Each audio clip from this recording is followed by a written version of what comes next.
नमस्कार, आप देख रहे हैं वेब इंडिया न्यूज। यहाँ दी जाती है वो तमाम सटीक और सही खबरें सबसे पहले आप तक। इस समय की सबसे बड़ी खबर निकल के आ रही है पूर्वी चंपारण के सुगौली से, जहां सुगौली प्रखंड के पंजियारवा में पोखर की जमीन से अतिक्रमण हटाने के बाद बेघर हुए पीड़ितों से मिलने जाप सुप्रीमो पप्पू यादव शनिवार को पहुंचे।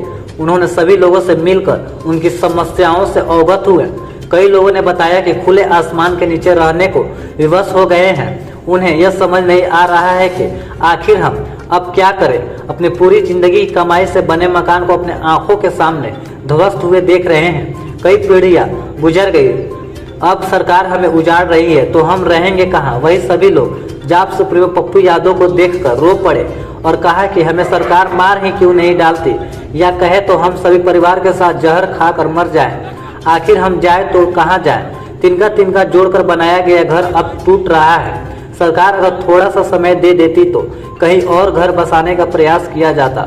लगभग 100 वर्ष से सैकड़ों परिवार अपना घर बनाकर रह रहा है। इस जमीन पर दर्जनों घर वैसे हैं जो प्रधानमंत्री आवास योजना के तहत बने हुए हैं। अब लोगों के सामने सबसे बड़ा सवाल यह है कि बरसात के मौसम में उनके आशियाने को गिरा दिया गया है। ऐसे में एक बहुत बड़ी आबादी, जिनमें महिलाएं, छोटे छोटे बच्चे जो बेघर हो चुके हैं, वे रहेंगे कहाँ। वही कुंदन मिश्रा पत्रकार के निवास स्थान पर प्रेस कॉन्फ्रेंस के माध्यम से पत्रकार बंधुओं से बातचीत करते हुए जाप सुप्रीमो पप्पू यादव ने कहा कि लोगों को धैर्य रखने की जरूरत है और कहा कि किसी की बस्ती उजाड़ देना मानवता को ताक पर रख देना है, यह हम बर्दाश्त नहीं करेंगे। आज हम आप सबके पीड़ा में शामिल हैं। औरतों बच्चों को रो रो कर बुरा हाल है। वही जाप सुप्रीमो CMO और बिहार सरकार के मंत्री आलोक मेहता से इस बारे में फोन के माध्यम से बातचीत की। उनसे आग्रह किया कि वे इन सैकड़ों लोगों के लिए सरकार के स्तर पर हल निकालें और इनके निवास के लिए वैकल्पिक व्यवस्था हो। वही पूर्वी चंपारण के संबंधित अधिकारियों से भी इसके लिए बातचीत किया और कहा कि अगर सरकार नहीं सुनती है तो इन गरीब परिवार के हक की लड़ाई हम लड़ेंगे। चंपारण से ब्यूरो रिपोर्ट अनिल कुमार की खास। सुगौली पंचायत पंजियारवा सब के सब यहाँ पर गरीब आदमी जिंदगी किसी तरह मकान बना करके रहा है। जी सुगौली प्रखंड, जी पंजियारवा पंचायत। अब 12 को वहां है। बस मेरा इतना आग्रह है, अमित शाह एक जज है, सिंगल जज है हाई कोर्ट वहां, और मोहित कुमार शाह हाई कोर्ट में, हाई जी। अब मेरा इतने है कि हम लोगों को भी कोर्ट में अपने पीपी से बात करनी चाहिए। जो इंक्रोचमेंट पोखर पे हुआ हम उसको हटा लेंगे या वो आके हटा दें, लेकिन पोखर पर से बाहर जिसका कोई मतलब नहीं, पोखर को कोई इंक्रोचमेंट नहीं हुई। यदि उनको लगता हो कि जहां पोखर था वहां कोई 2 हाथ भी 1 हाथ भी इंक्रोचमेंट हुआ तो घेरा हम ही लोग दे देंगे। हम जितना पैसा घेरा में लगेगा हम दे देंगे, या इसका रूल है DM आप जिसको कहिएगा वो कर देगा। तो मेरा बस इतने आग्रह है कि इसको आप पर्सनली देखें। आपसे बहुत उम्मीद इन लोगों को है। मैंने सबसे कहा है कि मैं पर्सनली आपसे बात करता हूँ, यही मेरा रिक्वेस्ट है। अभी सीरियसली बात किया जाए, अन्यथा इनकी जिंदगी तबाह हो जाएगी। यही मेरा रिक्वेस्ट है। ठीक वेलकम।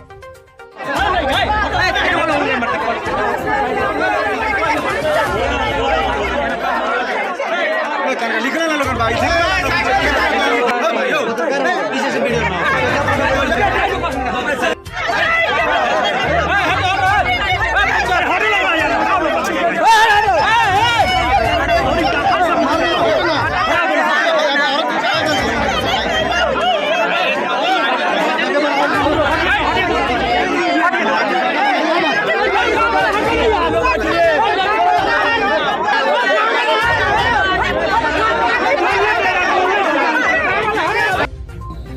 आप देख लीजिए कितना सीट। जब सामाजिक तनाव आप पैदा कीजिएगा, नीतीश जी ने गुनाह किया था भाई, कि बीजेपी के लोगों ने वोट देना छोड़ दिया। गरीब लोग आप हमको समझिएगा ना, नीतीश जी की गवर्नमेंट गलत हो गई। बीजेपी भी हिस्सेदार थी ना, सारा विभाग तो उसी के पास था। पप्पू यादव कौन सा गुनाह किया था कोरोना में कि आप हम एम्बुलेंस से ना चोरी किया हुआ सब निकाले और गरीब आदमी को हम पैसा नहीं लेने देते थे, यही है ना। तो अब तो हमको भी ज़बरदस्ती 5 महीना ठूस दी। तो नीतीश कुमार जी का प्रयास मैं चाहूँगा, एक मजबूत प्रयास बिहार से, कभी राजेंद्र बाबू, जगजीवन राम जी, कभी ललित नारायण मिश्रा जी, कभी लालू यादव, नीतीश कुमार जी ने, कर्पूरी ठाकुर हमारे सबके आदर्श रहे, जगदेव बाबू, शहीद सूरज नारायण सिंह, ऐसे लोगों ने बहुत लड़ाई इस कंट्री में। कभी जगजीवन बाबू पीएम हो ही गए थे, डिप्टी पीएम जाते जाते रुक गए।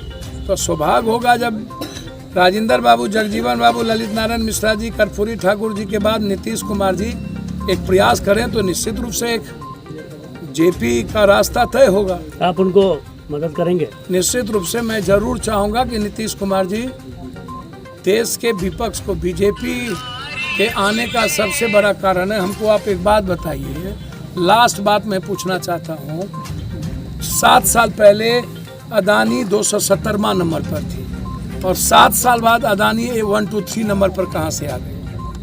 मतलब किसके लिए मेहनत करते थे मोदी जी? कोई एक उपलब्धि मोदी जी की 8 साल में आपको नहीं मिलेगी। तो निश्चित रूप से यदि भारत के गरीबों को और किसानों को, युवाओं को बचाने का यदि आज सबसे बड़ा सवाल है, एक तरफ भारत जोड़ो, एक तरफ इंडिया सेव, यदि विपक्ष एक हो गए, बीजेपी की 2 ताकत, एक अदानी का पैसा, अंबानी का पैसा, दूसरा विपक्ष का बिखराव,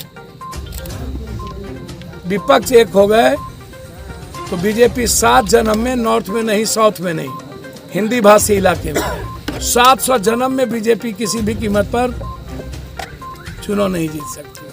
अब विपक्ष, यदि बीजेपी को साथ देने वाली विपक्ष होगी, बीजेपी की बी टीम होगी जिसमें अरविंद केजरीवाल जी और मायावती पर ज़्यादा शक है और लगातार इन दोनों का कैरेक्टर उसी तरह दिख रहा है, तो यदि विपक्ष बीजेपी को कहीं सपोर्ट बैकग्राउंड करना चाहे तो उस पर तो मैं नहीं कुछ कहना चाहूँगा। लेकिन जनता 8 सालों में इस कदर गरीब हो गए और अमीरी बढ़ गई जिसका कोई हिसाब नहीं है, तो गरीब की मार तो इसको मारेगा ही, ये मैं आपको आश्वस्त करता हूँ। मैं सीएम से मिलूंगा इस घटना पर और ज़रूरत होगी तो अंतिम लड़ाई ऐसी चीज़ों पर लड़ूंगा, आपको भरोसा रखिए। पहला बात है कि जितना भी पोखर जो सार्वजनिक पोखर या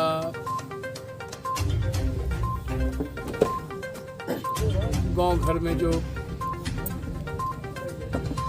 अखाड़ा टाइप की चीज़ है, जैसे कहीं कबीर मठ है, कोई मठ है, कहीं कब्रिस्तान है, कहीं शमशान है, जो हिंदी भाषी जो इलाका है, सबसे पहले जब किसी मठों के लिए, किसी सार्वजनिक पोखर के लिए, मंदिर की सार्वजनिक जमीन के लिए, मस्जिद की सार्वजनिक जमीन के लिए, गुरुद्वारे हो, कब्रिस्तान हो या शमशान हो या ईदगाह हो, ऐसी चीज़ों के लिए बाउंड्री का पूर्णकालिक प्रावधान भी है और उसमें गवर्नमेंट का पैसा भी है। तो अभी तक इतने दिन सरकार रही जिसमें बीजेपी की भी सरकार रही, दूसरी भी सरकार रही, महागठबंधन की भी सरकार रही, तो सार्वजनिक प्लेस की सुरक्षा सरकार की जिम्मेदारी और ये प्राथमिकता थी, जिससे किसी समाज के लोगों को दिक्कत ना हो, आहत ना हो, परेशानी ना हो। और कोई भी ऐसा व्यक्ति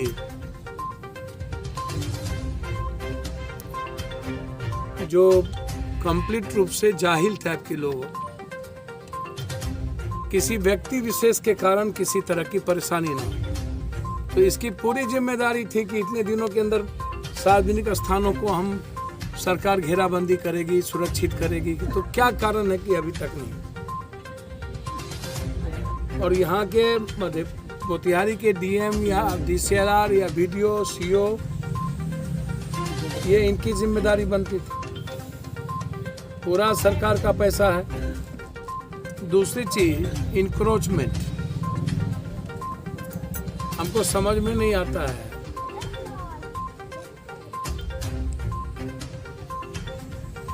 कि जितनी इंक्रोचमेंट बनी है अभी तक हुई है, सरकार से हम जानना चाहेंगे बहुत क्लियर, जितनी गैर मजरूआ जमीन है या शहर में जितनी सरकारी जमीन,